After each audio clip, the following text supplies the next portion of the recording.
Okay. Thank you for taking the time to review my case presentation on myasthenia gravis. And the case on review was an ICP backup for a P1 crew. We were both dispatched at the same time. And it was for a 1C stroke, symptoms of syncope and facial droop. We're in the notes. On arrival, the 40-year-old patient was inside, up on the second floor in her bedroom, laying supine. Was walking into the room. She was adequately perfused. She was a little bit pale though, orientated, alert. She was responding appropriately to all the interactions around her. And the husband on scene was calm and stated the patient had fainted post a very hot shower and had not injured self. Now, the attending paramedic crew's disposition was appropriate and relaxed, and their handover was that the patient was fast negative, that she was afebrile, she was normoglycemic, but they delayed some of their focused assessment just to deal with circulation. One of the clinicians was in the process of cannulating with the intention to administer some CSL. Their primary diagnosis was vasovagal stimulation, but the patient was still hypotensive, 78 on 54 while lying down. All the other observations were between the flags. The ECG showed normal sinus rhythm, and it was unremarkable. The only past medical history she really had was myasthenia gravis, with twice intubated and ventilated in ICU for the same. Previous transfusions for this condition had ceased 6 months previously. We gave 500 mils of CSL, and then with a little bit of time, the patient was able to ambulate to the stretcher. Her blood pressure had resolved to 110 systolic, and there were no postural drops evident.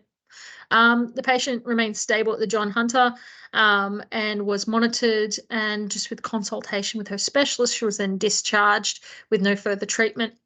She was required to have a follow-up with her specialist when she returned to her state. I was able to interview the patient before she was discharged, as I was back in the John a couple of times that day. Now, my ICP input to this scene was essentially just a sounding board, just to query the preliminary diagnosis from afar, advise to take the ECG as part of the secondary, and then consider any other causes like TIA, CVA, cardiogenic shock, neurogenic shock, sepsis, or anaphylaxis. Then you might ask yourself, why did I choose this case? There were no amazing ICP interventions. The case was uncomplicated. When I reflected on this case, I was thinking I knew nothing about myasthenia gravis at all. Did I do the best I could? Was there something else I should have been doing on this scene? I lacked so much knowledge. Was it a cause of the hyperperfusion? Did it cause a syncope? These patients' lived experience indicated the disease could cause a requirement for a ventilator, suggesting myasthenia gravis was more than just a benign CVA mimicker, which I'd taken for in the past. So the pathology of myasthenia gravis. So our normal skeletal muscle operation in the neuromuscular junction, acetylcholine diffuses into the synaptic cleft, binds to acetylcholine receptors, thereby triggering the opening of the cation channels, causing influx of sodium into the muscle fiber. The resulting end plate potential activates voltage-gated sodium channels, leading to a further influx of sodium and spreading the action potential along the muscle fiber. The autoimmune response that damages acetylcholine receptors causes a reduction of this end plate potential. This is the primary electrophysical defect that causes the symptoms of myasthenia gravis that we actually see on scene. These clinical features are blurred vision from diplopia, eyes drooping, weakness in arms and legs, facial muscles, slurred speech, shortness of breath, and a mask-like appearance, like an apathetic face. They're increased risk of aspiration in these patients. They're an increased risk of fall, particularly as the day progresses and the exertion progresses through. Their vocal sounds may change and may have difficulty swallowing and chewing and speaking.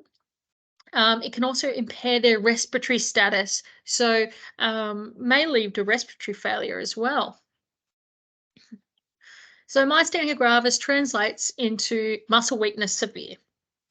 It's actually an autoimmune disease of the postsynaptic neuromuscular junction. It's characterized by that muscle fatigue and weakness worsening throughout day or throughout exertion.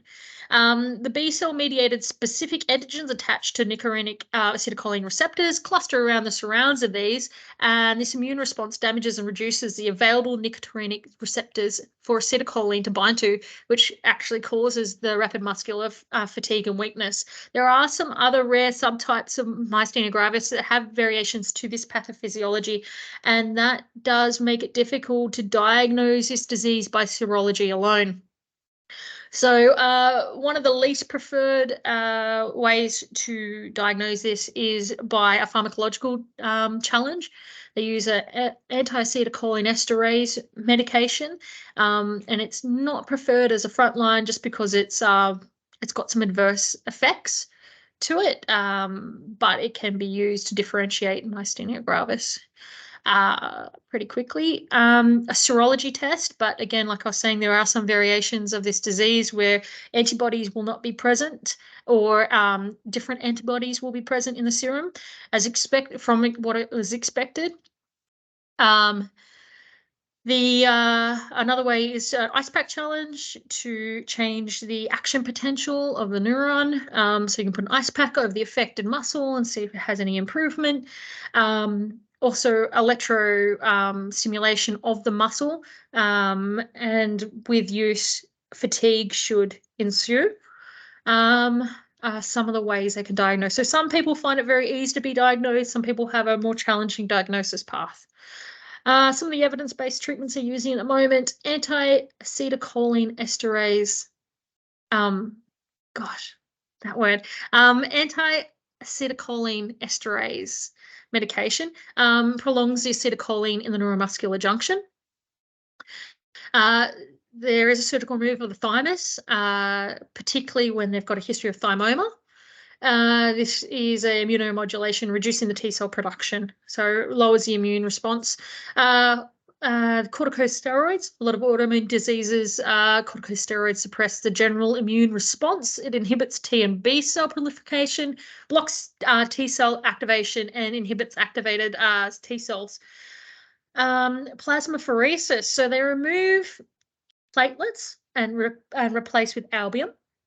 And this patient that I had seen, the case study, had this, and that's to reduce the immune response because it's an autoimmune disease.